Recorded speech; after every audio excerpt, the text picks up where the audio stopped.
May this video be the beacon that lights your way, offering insights and direction for your journey. Semen is of an extraordinary level of potency. It is one of the most potent things if you know how to use it.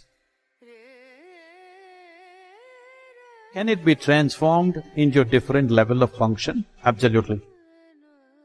This can be scientifically established.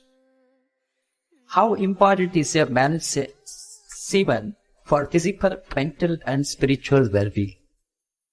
Can wasting our semen damage us spiritually?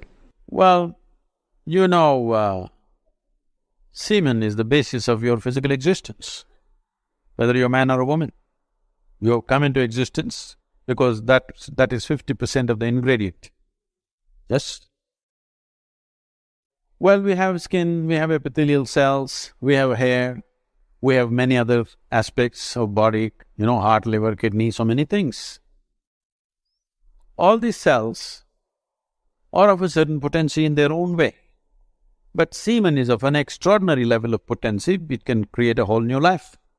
Well, today you can take an epithelial cell and do a lot of things in a laboratory and maybe we can clone you, all right?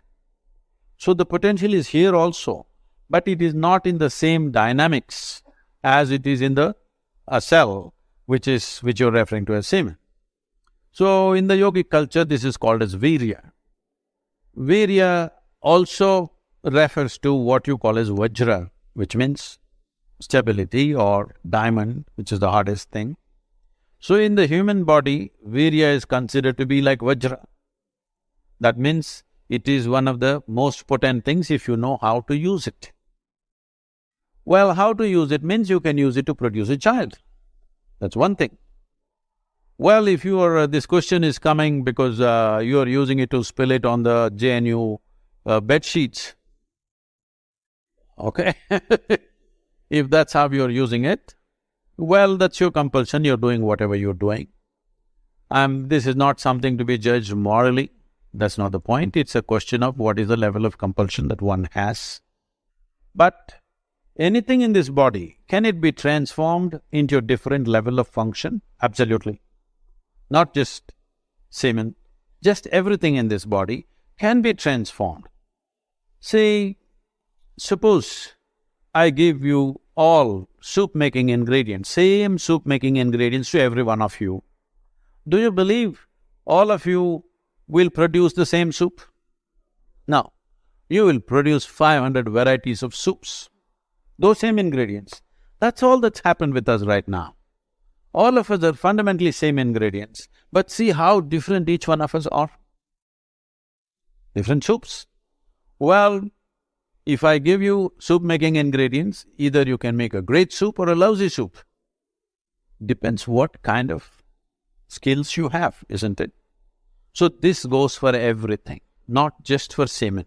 Every dimension of your body and your mind, you can transform into something tremendous, or you can make it mediocre, or you can make it a serious problem. Every aspect of your life. That goes for this aspect of life also. Saying, people are making it literal translations, but if you want to produce a certain, let's say, epithelial cells, how much energy the body spends on it? And if you want to produce a cell which you call a semen, how much energy body spends is very different. This can be scientifically established. So, when you're investing so much energy in that, obviously it has a potency if you know how to explore.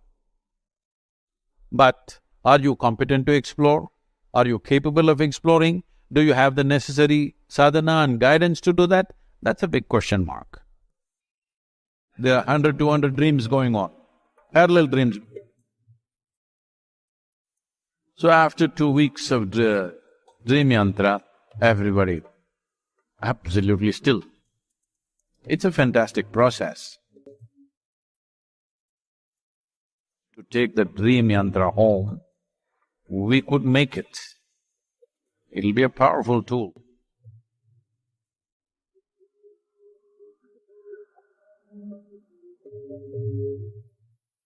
See, this dream yantra Maybe dream machine sounds better. Dream mantra is something that we created when we had people for a 90-day program. This was in United States. So at this time, when I saw that after, lot of sadhana through the day, from morning 5:30 on, it's on. So then I walked into the hall one day in the night and I just saw everybody was sleeping peacefully. I didn't like it. They're supposed to be working upon themselves. The thing is, sleeping peacefully means if you've reached a state within yourself where you're beyond these things, then you must sleep peacefully. You still have a lot of troubles and you're still sleeping peacefully, that's not a good idea because you'll carry your trouble for the rest of your life. Then I said, let's do this. It took a couple of weeks to prepare this, and it took another few weeks to get them engaged with it. And then everybody started having violent dreams, at great speed. Simply, in a night, there are 100, 200 dreams going on, parallel dreams going on.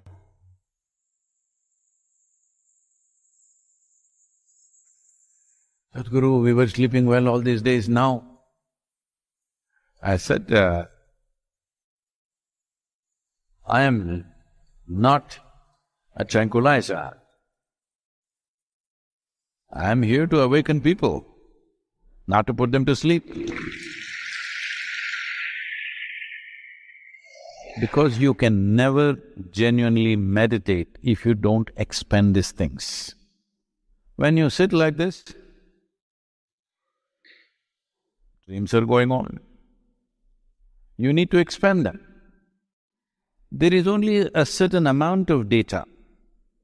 If you run it at a great pace, then you will see when you sit next time, there's not much data, simply it's there. So after 2 weeks of dream yantra, everybody absolutely still. It's a fantastic process. At that time, I said we will make it and give it to people to take it home. But then,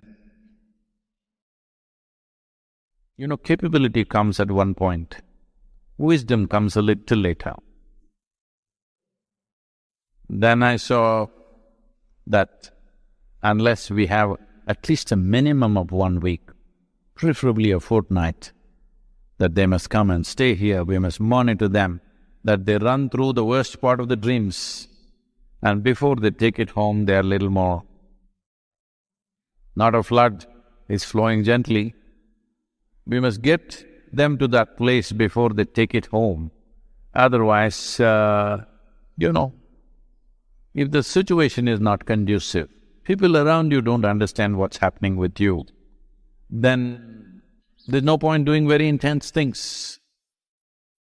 So when you and many others are ready for something like that, let's say a fortnight of process to take the dream yantra home, we could make it.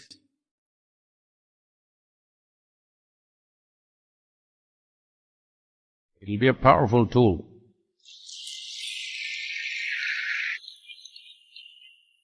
These are kind of sadhanas which individually we can set forth for anybody even without the dream yantra. But then they must be under our observation and care. Otherwise, not necessarily it'll go bad. When you drive at high speed, you must be on a road where some stupid cyclist won't take a U-turn. Hello? Yes or no? If that guy takes a U-turn, it's a small thing. You may be driving a car, he's just on a bicycle. But terrible things will happen, both for you and him and for everything. So, if you want to drive at that pace, you must be at least for some time on a clear highway. So when you're ready for something like that, we can think about it.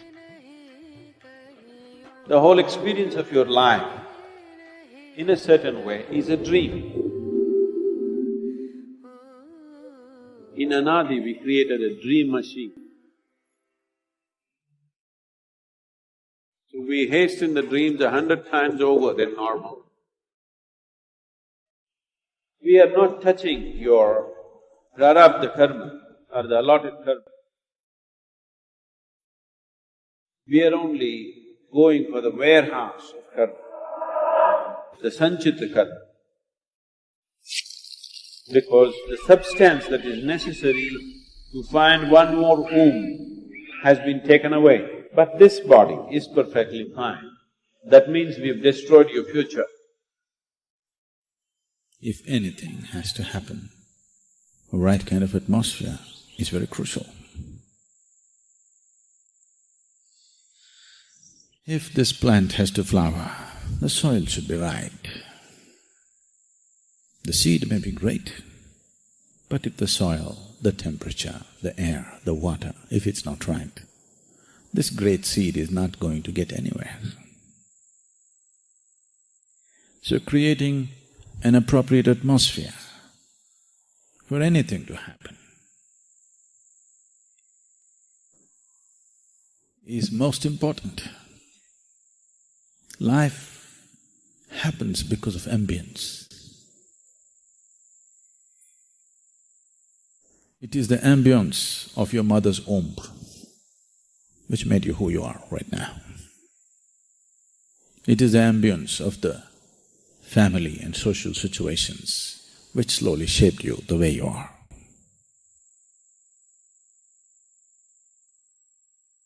This is something that people have not taken enough care about.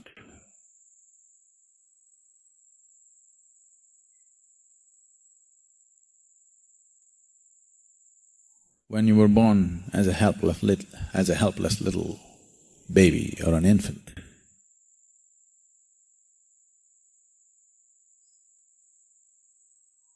the lap of your mother, the comfort, the security, the nourishment of your mother's lap was crucial. Can I not grow up without it? You can. But it could be a struggle. It wouldn't be a joy to grow up. And it is possible that you could be physiologically or psychologically impaired in the process of your growth, simply because you did not have that lap.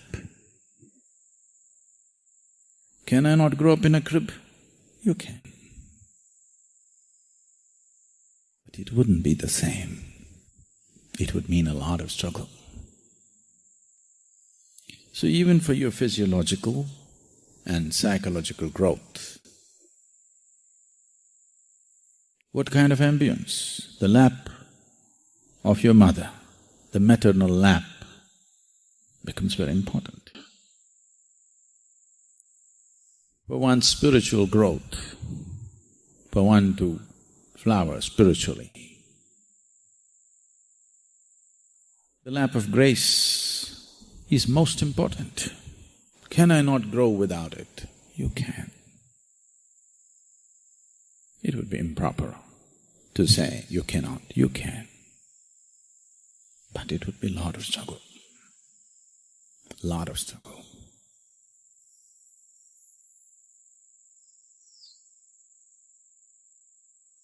I don't see many here who would be capable of that kind of struggle. They would only give up.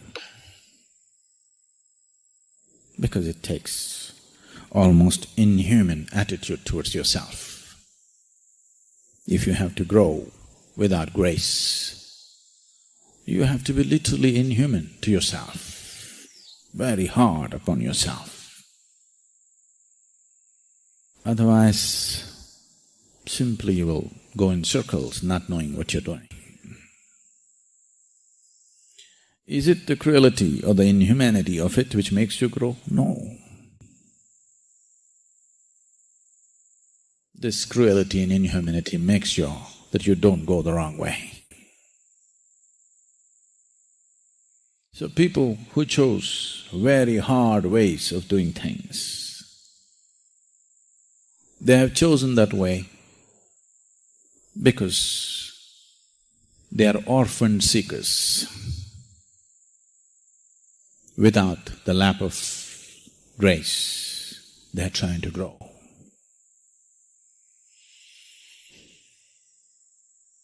I know the pain of this better than anybody. 2 lifetimes of heartbreaking sadhana. Really, body anyway breaks. You know, for some people their hearts break before their bodies break. But there are some others, they won't let their hearts break because they made themselves like stones. So body breaks first.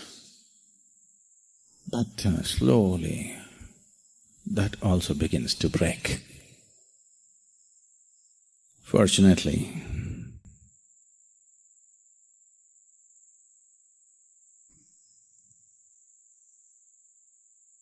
you're right.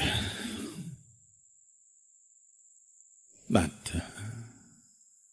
probably it took so long because I made myself like this. Even if God appears, I cannot bow down to Him. I filled myself with such sense of pride and hardness that even if God appears, I cannot bow. It took 2 lifetimes of softening up, full-time softening up, not part-time, I want you to know, full-time, to become overwhelmed, to allow somebody to overwhelm you. And once you genuinely bow down, now you can bow down to anything. You show me a pebble, I'll bow down, not just to the mountain. I bow down to the mountain every day. But you show me a little pebble, that also I'll bow down. Because it takes so much to realize that you actually do not even know what this blade of grass is yet. Even if you're a great scientist or a biologist, you still do not know what even this blade of grass is. Yes? You still do not know? Forget about the mountain, forget about the existence, forget about the Creator altogether. Even this blade of grass, you still do not know it. You do not know an atom in this existence. You do not know an atom of this physical self. When you realize the magnitude of your ignorance, then you're willing to crawl at everything.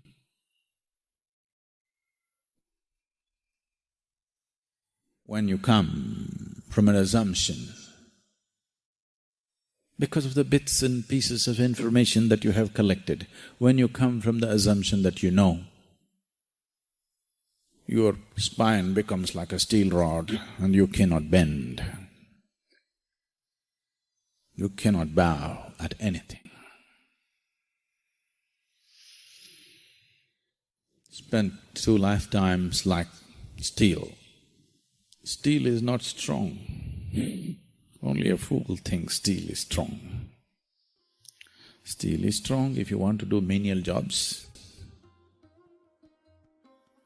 But if you want to do the highest thing that a human being can do, you will see steel is not strong. That's not the kind of strength it takes. So to be in the lap of grace, and doubly to be in the grace of such a large establishment, it's a fortune.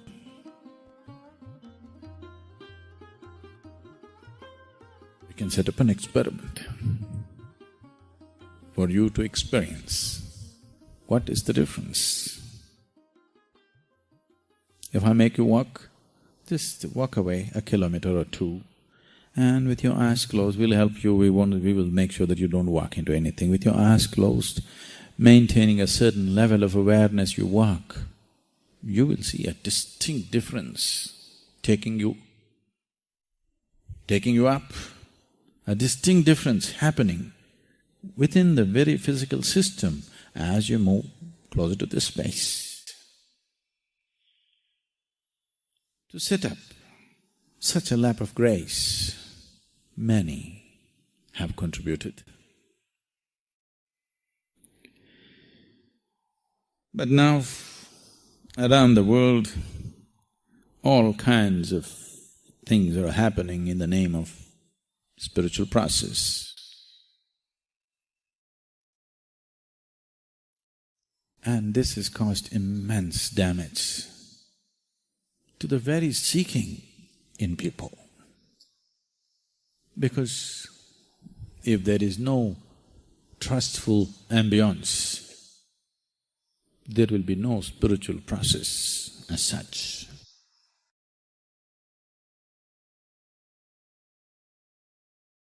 Thank you for joining us.